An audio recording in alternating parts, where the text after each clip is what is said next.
చివరిగా గోవాడ శ్రీకాంత్ గారు. దర్శి శ్రీను గారు అన్నగారు, దర్శి శ్రీను గారు మన ఇద్దరం కూర్చున్న అవకాశం లభించింది దర్శి శ్రీనివాసరావు గారితో.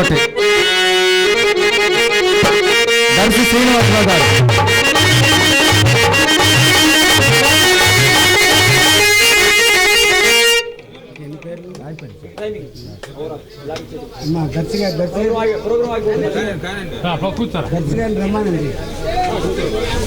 శ్రీనివాసరావు గారు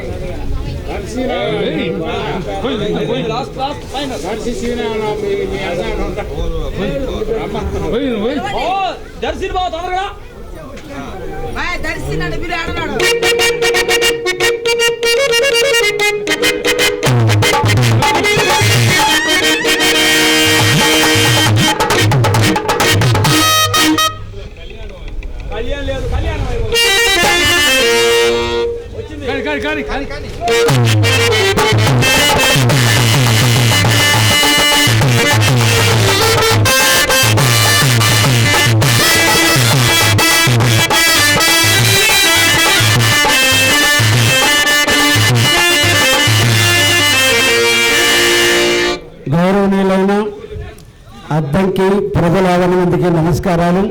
ఈరోజు ఒక మహానుభావుడు, ఒక నాటకానికి నటుడంత ప్రాణము, ఆ నటుడికి వాయిద్య సహకారం అందించే కళాకారులు కూడా అంతే అవసరం. అటువంటి మొలిక ఆదినారాయణరావు గారికి ఒక్కసారి మనందరూ చప్పట్లతో వారిని చప్పట్లు కొడదాం. ఆ మహానుభావుడు ధన్యజీవి, పుణ్యజీవి.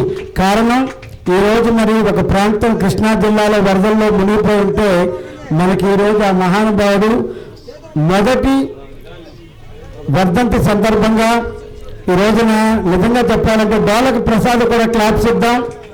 తన తాతగారి పేరు మీద, తన తండ్రి గారి సమక్షంలో, తన తల్లి గారి సమక్షంలో, తన భార్య పిల్లల సమక్షంలో ఆ తాతకి ఇంత ఘనమైన నివాళి, ఇంత వర్ధంతి కార్యక్రమాన్ని ఘనంగా నిర్వహించినటువంటి చిరంజీవి, మన బాబాయ్ అని నోరారా పిలిచి ఈరోజు అభిమానపూర్వకంగా పిలిచినటువంటి అద్దంకి నౌకతోటి జయబాబు గారి ద్వారా పిలిచినటువంటి మా అబ్బాయికి ముందు 100 ఏళ్ళు, ఆ తాతగారు ఆశీస్సులు, తండ్రి గారు ఆశీస్సులు.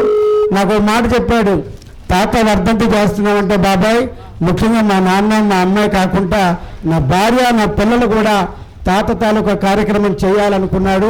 ఈరోజు ఇంతమంది సమక్షం నిజంగా పూలవర్షం పడుతుంది. ఆ వరుణ దేవుడికి చాలా చాలా ధన్యవాదాలు తెలియజేసుకుంటూ నన్ను కూడా నోకతోటి జయబాబు గారి ద్వారా మా తాతగారి కార్యక్రమానికి మీరు రావాలని పిలిచాడు. మరి కలెక్టర్ గారు బంగ్లా ఒక మంచి గెస్ట్ హౌస్లో నేను రాత్రి 12:30కు వచ్చినప్పుడు నన్ను ఎంతో గౌరవించి ఎంతో చక్కగా చూసినందుకు చాలా చాలా ధన్యవాదాలు.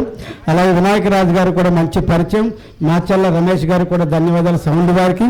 అట్ ద సేమ్ టైం ఈరోజు నాతో నన్ను ముందుకు నడిపించినటువంటి కళాకారులు శ్రీమతి అశ్విని గారికి ఒక్కసారి క్లాప్స్ ఇవ్వండి. అలాగే శ్రీమతి శాంతి గారికి, అలాగే అబ్బాయి చిరంజీవి గోవాడ శ్రీకాంత్కి కూడా ధన్యవాదాలు తెలియజేస్తున్న వారందరి సహకారంతో ఇంకా ప్రేక్షకుల సమూహంలో కూర్చున్నట్టు ఉప్పు కృష్ణారావు గారు కూడా హృదయపూర్వక ధన్యవాదాలు. ఎందుకంటే ఇది సీనియర్ మోస్ట్ సుబ్బిశెట్టి పాత్రధారి. అలాగే మా అన్నయ్య గారు అద్దంకి శ్రీనివాస్ గారు కూడా ఉదయాన్ని కలవడం జరిగింది. వారి ఆఫీసులో కలిసా, వారి ఇంట్లో కలిసా, వాళ్ళ ఫ్యామిలీ మెంబర్స్ అందరితో కలిసే అవకాశం మా అబ్బాయి రాము వాళ్ళ అబ్బాయి తీసుకొని పరిచయం చేశాడు. ఆయన కూడా ఆశీస్సులు ఇచ్చాడు. అయితే వారు కారణాంతరాల వల్ల చాలా బిజీ షెడ్యూల్ ఉండడం వలన ఈరోజు వస్తానని చెప్పారు. బహుశా వచ్చి కలిసి వెళ్ళుండొచ్చు. ఈ సందర్భంగా ఇక్కడికి వచ్చినటువంటి రస హృదయ ప్రేక్షకులందరికీ నమస్కారాలు తెలియజేసుకుంటూ దర్శి శ్రీనివాసరావు గారు కూడా ఇక్కడ నాటకం ఉందని తెలియగానే చాలామంది నన్ను అభిమానించడానికి వచ్చినారు. అలాగే మా పోలీస్ సీనికి కూడా ధన్యవాదాలు. ఇద్దరు పెద్దలు చాలామంది నాటక కాంట్రాక్టులు నటులు కూడా వచ్చారు. అద్దం కంటేనే కళాకారుల కుటుంబం ఏదైనా ఉందంటే 2 రాష్ట్రాల్లో అద్దంకి ప్రత్యేకంగా ఉంటుంది. కాబట్టి అటువంటి అద్దంకి కళాకారులకి పాదాభావం తెలియజేసుకుంటూ మీ ముందు నిలబడే అవకాశం నటరాజు ఇచ్చారు. మరి జబర్దస్త్లో ఎంతో పేరు సంపాదించుకున్న నేను ముందు నడిచింది నాటకం నుంచి కాబట్టి అందుకే సుబ్బిశెట్టి పాత్ర ద్వారా మిమ్మల్ని అందరినీ కలుసుకునే అవకాశం ఇచ్చినందుకు మా అబ్బాయికి హృదయపూర్వక ధన్యవాదాలు. Thank you so much. జై కళామ తల్లి, జై జై కళామ తల్లి. మొలిక ఆదినారాయణరావు గారి ఆత్మ ఎక్కడున్నా పరిపూర్ణమైనటువంటి మొదటి వర్ధంతిలోనే సంతృప్తికరమైనటువంటి ఆత్మ శాంతిని నేను భావిస్తూ ఇంకా ముందు కూడా ఆయన విగ్రహం పెట్టే దిశగా ఆలోచనలు ఉండాలని కోరుకుంటూ థ్యాంక్ యూ.